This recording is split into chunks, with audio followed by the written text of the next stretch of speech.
folks. This is Mason Weaver, and this is August the 10th, 2017. On August the 11th, tomorrow, marks the 47th anniversary of an incident that changed my life. August the 11th, 1971.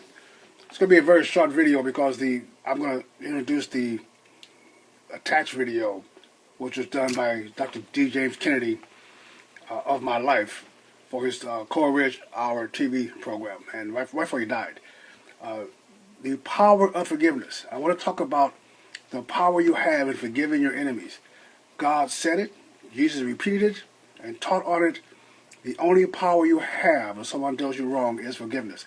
A white racist tried to kill me. A white racist looked me right in the eye and dropped 2,800 pounds of steel on me.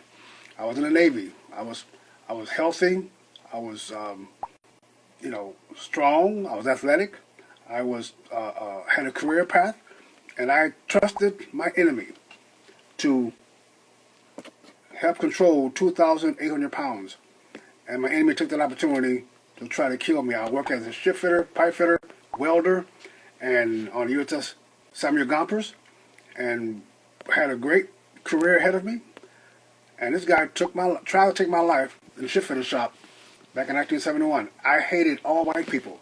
I had racial hatred to anything about America. I was tired of America. I had a situation where I could not function as an adult because I was too angry and frustrated. And so I want to tell you guys about this power. When I injured, I got the military. When I became a disabled veteran, and I hated everyone. And God had to do a heart transplant, a spiritual heart transplant over me. Black folks, you're angry at what white people have done. You're angry over your lifestyle that you have engaged in. You're angry at yourself, and you're angry at everyone else, including America. I don't want to discuss the merits of whether it's true or not, whether white folks owe you something, whether slavery should be paid for. I don't want to discuss that. I want to discuss the power you have over yourself to forgive. If you forgive your enemy, real or imagined, God will forgive you and heal you.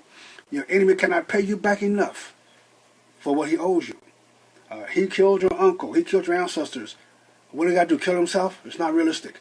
But if you forgive, the power of God will also heal you. And I've experienced a real personal healing. And I'm here to tell you, it is real and it is permanent. So watch this little video. It's coming up 10 minutes long. I apologize for the length, but let's stay right and be left. God bless you.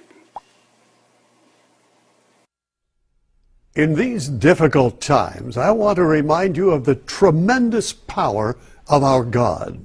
That power is more evident in a heart transformed by the gospel than anywhere else. You're about to see just such a transformation. He was a likable young man with a promising career in the Navy in the early 1970s. But the cruelty of racism led 21-year-old Mason Weaver to experience a tragic event that would undeniably change his life forever. I grew up in a godly home. My grandfather was a minister in St. Louis. He was a very well-known minister. My mother was a preacher's daughter. I got to see a godly man after church.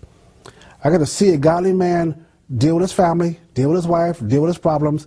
And what I saw stuck with me even when I left the home and went in the military. I ran across people who didn't love God. And I ran across a racist shipmate who hated me. And I knew what hatred was, but I didn't know he hated me. I thought he was just a competitor, not an enemy. He was a white racist on the ship, and I was a black racist on the ship. And every day we have debates. We have a debate about black, white America. And I was getting the best of him. To me, it was just playtime. I didn't take him seriously. One day, I had to fly to San Francisco, and I was ordered to give this man my work crew, all black crew, black militants. He was a white racist to take off my work crew. They would kill him. And the ship knew that. So I decided to lay out the work ahead of time and give everybody their assignments so that he could just come in and supervise. He didn't want to help me. I was his superior by 2 months. So I ordered him. The room is empty, just me and 2 other supervisors, him, another black guy. I needed help bring the steel plate out to lay out the work to everybody. So I ordered him to help control that steel. I put my enemy in charge of 2,800 pounds, and he took the opportunity to push it over on me. And I saw him put his shoulder to it. I saw him push it. I turned to run as he did it. And as I ran, it hit me on my left hip, crushed my hip, my ribs, and I screamed. And opened my eyes up. As I was screaming, I saw the look of pure hatred in his eyes. I looked right in his eyes, and I saw that the look, the hatred. I've been to Vietnam, buddy. I've never seen a man look at another man that way before. That look he had in his eyes stayed with me for years, that look of utter contempt. And I was rescued by 8 white guys. Didn't matter. I now hated all white people. I hated everything white. I didn't want a white dog. When I got hurt, I went to Balboa Hospital in San Diego. They told my mother that to get to the hospital from St. Louis because I wasn't going to make it. His spleen was torn. There was a fracture to his pelvis. There's a possible fracture or swelling of the spine. There was something wrong with his leg. I was the healthiest man in my high school. And now all of a sudden, I couldn't even swallow. I couldn't breathe on my own. I couldn't speak on my own. I couldn't do anything. My whole body stopped functioning. My vocal cords, the vibrations, hurt my back. When I went to X-ray over the elevator, the little slit in the elevator door, the floor, going over that little slit, hurt my back. Whenever they moved me in the hospital, I had to grab myself for the pain. After a long and painful treatment, Mason was finally released from the hospital. However, the Navy classified his injuries as permanent and discharged him from the service. At the time, Mason only had one goal in mind: to confront his shipmate who had severely and intentionally injured him. I had promised myself, if I ever laid eyes on him again, I don't care if he was in front of the police department, I don't care if he was on stage giving a speech, if I ever laid eyes on him again, I will put my hands around his throat and I will squeeze that look off his face of anger. I would kill him. I would take his life. For months, Mason unsuccessfully tried to find his white shipmate. Meanwhile, he was confronted with the physical obstacles he would have to live with and the realities of an uncertain future. I found in my life uneducated. I was a high school dropout. I couldn't get a job. My career in the Navy was over, untrained, uneducated, and very much unmotivated. Hating everyone, couldn't function in society. In the middle of his struggle, Mason had the opportunity to enroll in a prominent school in Northern California. He moved in with one of his relatives and began a difficult journey in brokenness and pain. I went to Berkeley, and every day I was in pain. Every day I had to decide whether I was going to go to Berkeley and pain medication and be drugged and couldn't stay in class, or go to class without pain and be uncomfortable all day. At Berkeley during that time, we had what we called there was a revolution of change. The Black Panther Party was very prominent in the area. Mason joined the Black Students Union. The chapter that was on campus at that time was defunct, but it was beginning to surface again. Mason was one of the forerunners. I ran across other black men that hated America, and they hated society, they hated the principles of this country. And we began to hate together because you're all who you associate with. But I had this emptiness in me, this calling on my heart, the example of my father and grandfather. And I began to look for God again. And what I discovered was, searching for God, it came down to those disciples. Those disciples saw something they witnessed that changed their very characteristics. Cowardly, self-centered men, and all of a sudden, some incident happened, and they became bold warriors, not afraid of death any longer. They saw something. It was the resurrection. And I had to recognize, as an angry black militant, speaking Swahili, Black Panther, hanging out with them, I had to recognize that God Almighty was born of woman just for me.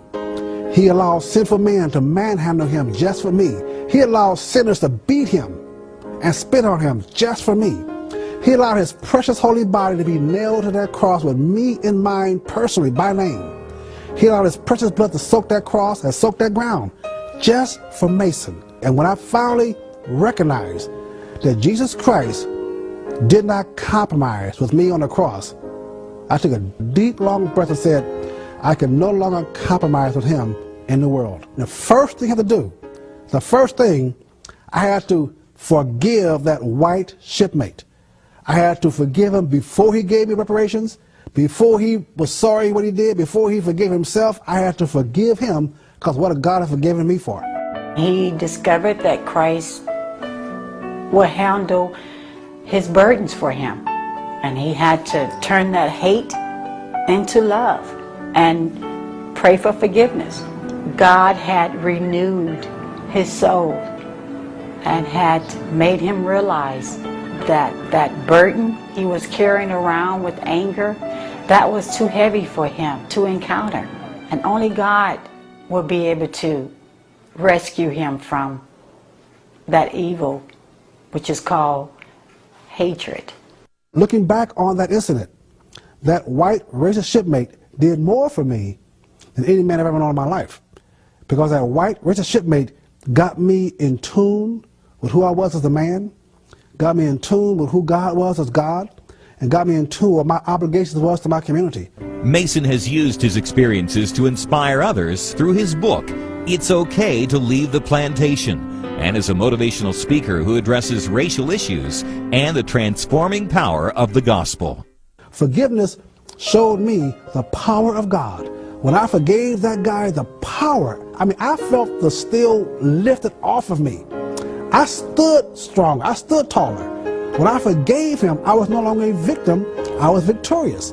When I forgave him, I was no longer a slave, I was free.